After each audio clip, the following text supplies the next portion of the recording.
cadence man, trace la glace, c'est le Bobman. Si vous êtes comme moi un enfant du tout début des années 2000, il y a un film qui a dû vous marquer, Rasta Rocket, sorti par les studios Disney en 1993. Le film raconte l'histoire de la première participation de la Jamaïque aux Jeux Olympiques d'hiver en 1988 à Calgary. Nation qui participe à ces Jeux uniquement en bobsleigh, et c'est là tout l'attrait du film. Un récit vrai ou fictif, et c'est là tout l'attrait de la vidéo. L'un des initiateurs du projet, George Fitch, affirmait même chez CNN en 2014 que le film ne reflétait qu'1% de la réalité. C'est ce qu'on va vérifier tout de suite, revenons ensemble sur l'histoire de Rasta Rocket. Dans le film, on suit l'histoire d'Irving Blitzer, joué par l'acteur américain John Candy. Une jument qui n'avait aucune chance.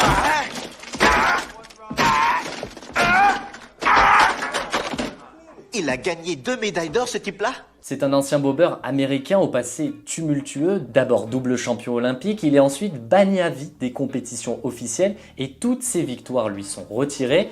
Pourquoi? Parce qu'il a en fait trafiqué l'avant de son bobsleigh pour aller beaucoup plus vite. Une tricherie à cause de laquelle il tombe en disgrâce aux yeux de tous. Et quoi de mieux quand on est au fond du trou, en recherche de la reconnaissance des autres et de la dignité qu'on a perdue, que d'accepter d'entraîner une équipe pour qui le bobsleigh, ça n'existe pas.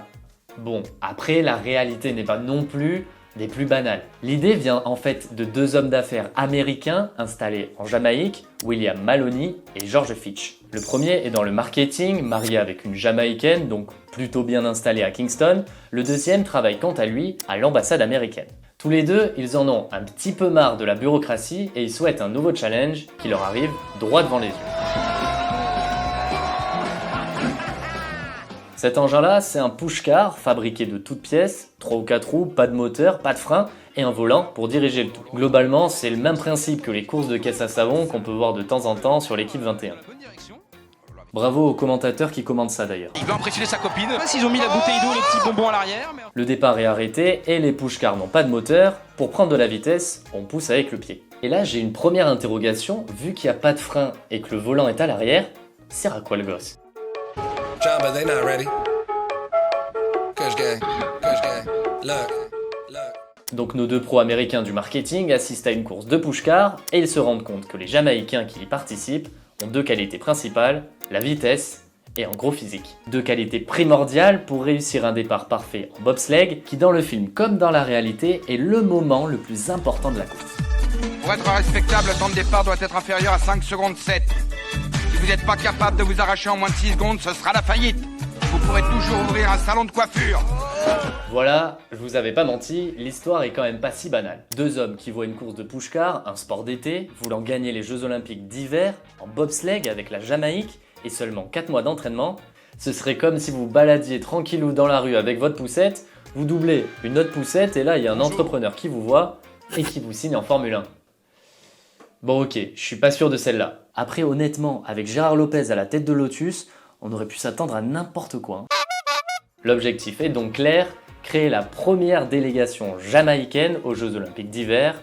Première, vous vous doutez bien pourquoi.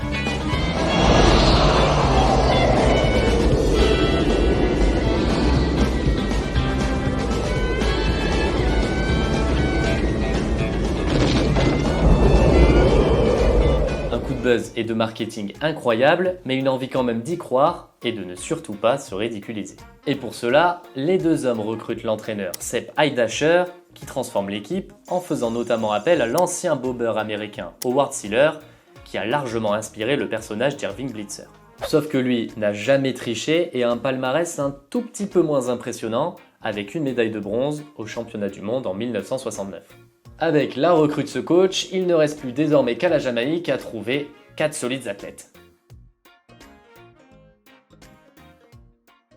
Dans le film, on suit 4 athlètes, dont Deris Bannock, le beau gosse à qui tout réussit, Parti poursuivre les traces de son père, champion olympique du 200 mètres aux Jeux Olympiques de Mexico en 68. D'ailleurs, petite erreur, puisqu'il faut remonter à 1976 et pas 1968 pour voir le seul Jamaïcain avant Usain Bolt en 2008 remporter une médaille d'or sur 200 mètres. D'ailleurs, je sais pas si c'est une pure coïncidence ou si c'est un clin d'œil volontaire de Disney, mais le véritable vainqueur en 1968, c'est Tommy Smith, que vous connaissez peut-être pour son point levé iconique sur le podium à Mexico. Bref, revenons-en au film. Lors des qualifications olympiques, Junior Beuville tombe, entraînant Yul Brynner et notre Doris national dans sa chute.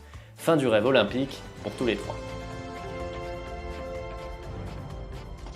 Et le dernier membre de cette équipe, c'est Sanka Kofi, le meilleur ami de Doris, 6 fois champion de push-car à Kingston. Alors Sanka, comment le décrire? C'est le personnage gentil qui sourit tout le temps, parfois même à la limite d'être complètement débile. 4 Jamaïcains bobsleigh sur les cimes. Sur toute la planète, les gens n'en reviennent pas. En Jamaïque aussi, le bob a une équipe. Si vous n'avez pas vu le film, c'est globalement l'énorme cliché que sort votre oncle bourré le dimanche midi quand il parle des Jamaïcains. Vous connaissez la différence entre un Jamaïcain et une... Le film a aussi son joli lot de clichés, celui du personnage principal au rêve brisé qui essaie de se reconstruire, celui de l'ancien sportif déchu qui essaie de se reconstruire. On a Yul le gros dur, Junior le fils à papa timide, et bien tout ça vous pouvez l'oublier, l'effacer de votre esprit puisque c'est une invention totale de Disney. Bon les gars, on part sur un biopic ultra réaliste, ok? Mais du coup, on prend qui comme acteur pour jouer notre roi militaire?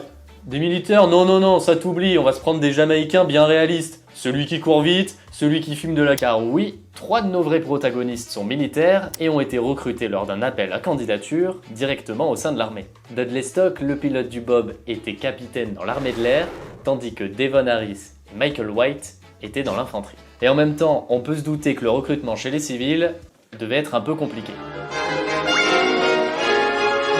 Alors? Qui est volontaire?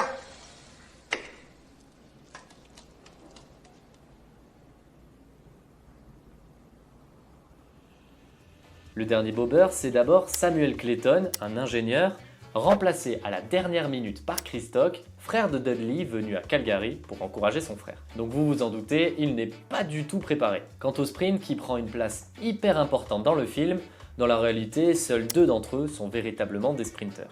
Nos 4 héros sont enfin sélectionnés, il n'y a plus qu'à. Tout à l'heure, je vous ai montré 7 extraits.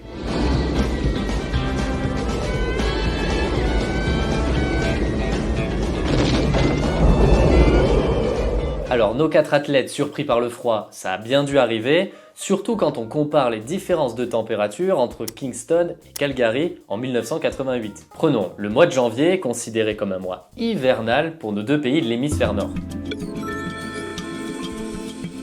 À Kingston, la température maximale frôlera les 34,6 degrés, record absolu pour le pays, et sa température minimale viendra vous glacer à 18,4 degrés. Et pour Calgary, j'ai trouvé seulement 2 températures minimales et maximales pour tout le mois de janvier, mais vous allez quand même voir que c'est assez parlant. Le 13 janvier, la température maximale ne sera pas chaude, 15,9 degrés. Et quelques jours plus tard, sortez les doudounes, le thermomètre annoncera moins 14,7 degrés. Une différence avec la Jamaïque de près de 30 degrés. Et on se retrouve demain. Bonsoir. Mais ce choc thermique, ils ne l'ont pas eu comme dans le film en arrivant à Calgary pour les Jeux Olympiques. Car en réalité, dès qu'Howard Siller prend en charge l'équipe 4 mois avant les JO, ils partent immédiatement aux États-Unis, à Lake Placid. Un terrain de jeu bien connu par l'entraîneur américain qui a glané sa seule médaille de bronze. Et si vous ne savez pas à quoi ressemble Lake Placid, ça ressemble à ce superbe diaporama de photos de vacances d'un mec qui m'est totalement inconnu.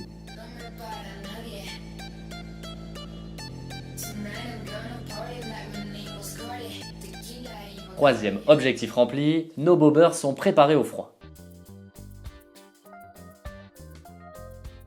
Dans le film, on a plusieurs scènes amusantes qui montrent la débrouille de nos athlètes pour financer leur voyage. Déjà parce qu'ils n'arrivent pas du tout à trouver de sponsor.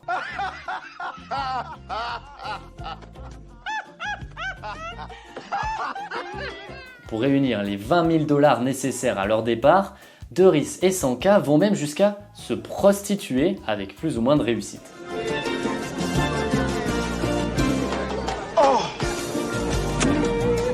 Bon, sans grande réussite à touche bisous, Sanka se met à chanter dans la rue. On a le gros de riz, c'est le petit Junior. Et je vais te donner $1 pour que tu la fermes. Et on a bien évidemment Yoon le gros dur qui bat tout le monde au bras de fer, mais qui finit par perdre contre une femme qu'il ne considérait même pas. Et hop là, une pièce de plus dans le bocal à clichés, une démarche lucrative puisqu'elle rapporte $194,71, moins d'1% du budget. Moment choisi par Junior pour apporter le reste de l'argent après avoir vendu sa voiture. Une MGA cabriolet des années 50 qui aujourd'hui vaut 55 000 €. J'imagine juste la pression des gars après que leur pote ait vendu son bien le plus précieux. Ils avaient pas intérêt à se rater.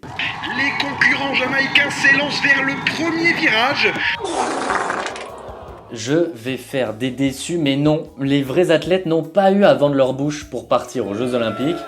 Oui, je sais, moi aussi j'ai été très déçu. Le financement principal provient de nos deux hommes d'affaires, William Maloney et George Fitch, mais avant la dernière course, il leur manque un tout petit peu d'argent, notamment pour acheter de la nourriture. Et quoi de mieux que de surfer sur la notoriété naissante de l'équipe pour vendre des goodies, t-shirts et autographes. Et d'ailleurs, regardez bien dans vos placards, parce qu'un simple casque signé, c'est quand même vendu $4109 aux enchères. Finalement, c'est après la parution d'un article dans le magazine Time qu'ils finissent par trouver deux sponsors, une agence de tourisme et une distillerie de rhum.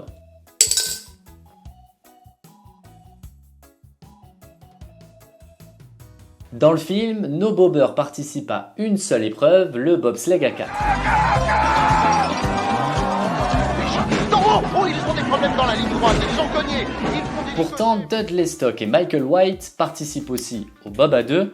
Ils terminent d'ailleurs 30e sur 38 équipes. Bon, voyons le verre à moitié plein. Ils font mieux que les duos néo-zélandais, bulgares, taïwanais, portugais, mexicains et même ceux des îles Vierges américaines, vierges comme leur palmarès aux Jeux Olympiques d'hiver visiblement. Oui, c'est gratos. Et quand on compare les jours d'enneigement idéal pour pratiquer le bob dans ces différents pays, on se rend compte de l'exploit jamaïcain. Mais du côté du bob à 4, les performances sont bien exagérées dans le film, et pour s'en rendre compte, sortons les graphiques. Déjà, le film ajoute un suspense insoutenable en proposant un tour de qualification qui n'existe pas, où les bobeurs doivent passer sous la minute, un seuil qui semble inatteignable au vu de leur niveau. Après cette qualification de justesse, on observe chez eux une amélioration constante. La première manche est d'abord catastrophique, les Jamaïcains bouffés par la pression accrochent les rebords de tous les virages et finissent bon dernier, mais avec un meilleur temps qu'en qualif, allez comprendre. Leur deuxième manche est par contre exceptionnelle, une course quasi parfaite qui leur permet de se classer 8e, puis arrive le crash, dont on parlera juste après. Dans la réalité, c'est tout l'inverse. Comme je le disais précédemment, il n'y a pas de qualification. Leur première manche est correcte, malgré que la barre du bob casse en début de course. Mais c'est surtout la deuxième manche qui est catastrophique. Michael White n'arrive pas à monter correctement dans le bob et reste debout dans le premier virage, 25e et avant-dernier temps. En gros, pour ceux qui ont la flemme d'écouter ou qui débranchaient leur cerveau pendant les cours d'Excel, dans la vraie vie, avant le crash, les Jamaïcains étaient 24e et n'arrivaient pas à progresser, alors que dans le film, ils se placent 8e en constante progression. Et donc, dernière manche, dernier événement, le crash. Et vous allez voir que l'image mythique du film est en fait tout aussi exagérée.